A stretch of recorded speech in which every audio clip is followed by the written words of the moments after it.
question or yow mi présider amuloo sañ-sañu wax amoo sañ-sañ joxar bu gouvernement amoo sañ-sañ jël position li nga am sañ-sañ mooy joxe parole compter ñi voté rappeler le règlement intérieur soo bëgg a wax nag tu es obligé de descendre te boo descendre député nga comme tout le monde nekkatoo président foofu pupitre bi moo la def biir hémicycle amul président président de séance moo fa am loolu aussi il faut que nit ñi xam ko te président de la République moom mooy clé de voûte des institutions moom mooy déterminer politique de la nation moom mooy nekk le régulateur entre les institutions mooy arbitrer les rapports entre le gouvernement et l'Assemblée nationale te am na ay pouvoirs yu ko constitution jox yoo xam ne ay la yéwén fexe ba comprendre esprit suñu régime politique mooy régime de collaboration entre les pouvoirs moo gën nga yaakaar ne c'est un régime de confrontation entre les pouvoirs loolu amul Sénégal amul cohabitation parce que premier ministre c'est un primus inter pares maanaam c'est le premier parmi les ministres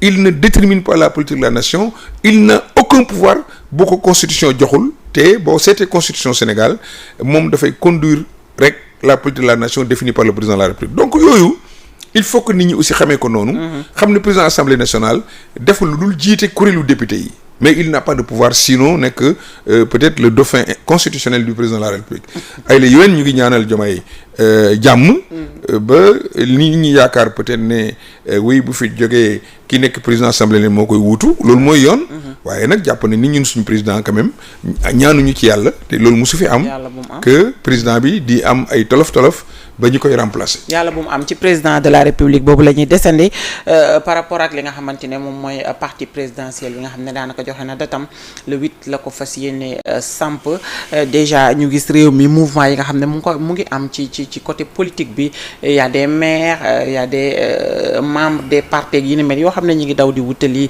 peut-être le président de la république Bassirou Diomaye Diakhar Faye est-ce que mënuñu wax ne surprise mën na am ci moom également parce que ñu bari dañu jàpp ne moom il ne fait pas le poids amul mbooloo bu dul Ousmane Sonko dafa nekk ci wetam. xam nga fenn rek laa gis depuis que mu nekk ci maanaam géewu bi. mu wax loo xam ne dëgg la. mooy waxoon ne il y aura un après 8. waaw waxoon na ko ban date la woon sax 8 lan. 8 novembre 8 novembre. oui am na après 8 novembre. ndax données yi mu ngi changé. mooy déjà tàggoo na ak président de la République. loolu après 8 novembre la. génne nañ ko primature après 8 novembre la. nekk na président assemblée nationale ci anam yoo xam ne amul benn nit boo xam ne jàng nga droit xam nga constitution xam nga suñu loi lu mu wax nangu ne war naa nekk foofu député waaye loolu yëpp c'est pas important toll nañ ci mbir mi dafa mel ni jàll na. waaye am na beneen après 8 novembre mooy 8 bii nga annoncé. président de la République ne dafay taxawal parti. 8 août. c'est normal un président de la République bu amul parti bu ko soutenir du gouverner. Ça c'est vrai. te moom parti bi mu bokkoon jàppoon ne buñ ko nommé président te ñoom ñoo ko waxoon danañ ko wutal majorité assemblée nationale loolu lañ defoon campagne. pour ñu jàppale ko mu gouverner. biñ demee ba ci biir gis nañ ne ñooñu bëgguñ ko jàppale mu gouverner mais liñ bëggoon mooy mu wàcc chaise bi seen leader toog. mais moom yoon jot na. mu am ñu ko jàppale ci la commencé am son Diomaye président loolu maanaam coalition boobu fenn bu ñu demee bu mbir mi évoluer ba ñu naan day créer parti politique ñu naan am na ay 300 et quelques maires yoo xam ne déjà dem nañ adhérer ci moom.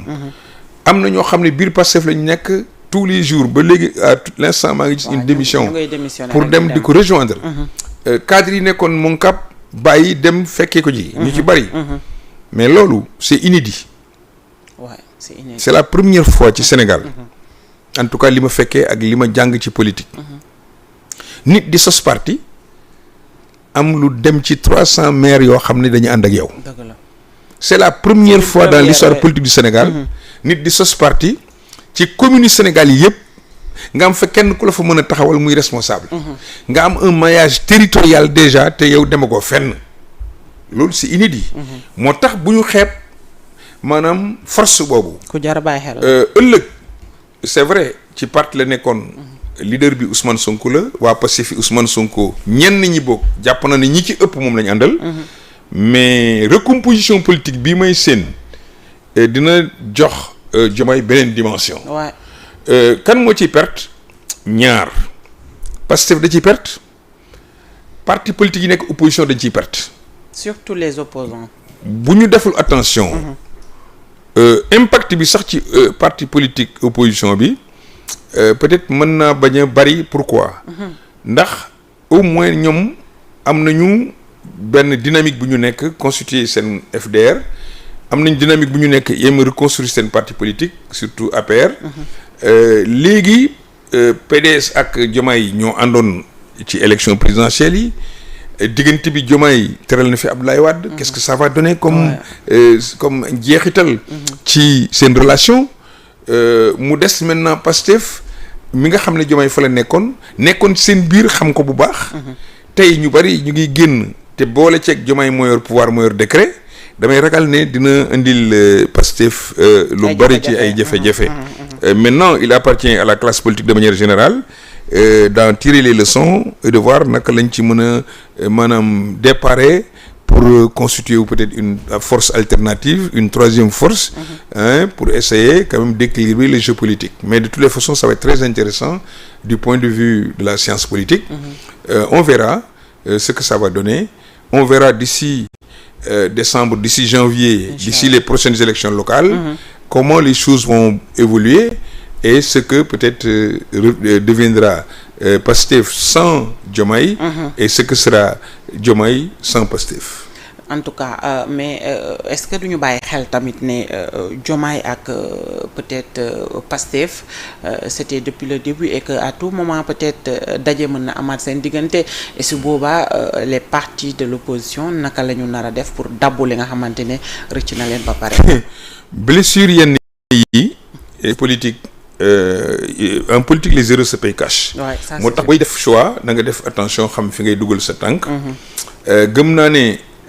wax jii ma gis surtout du côté de Ousmane Sonko parce que moom rek mooy wax kee waxul.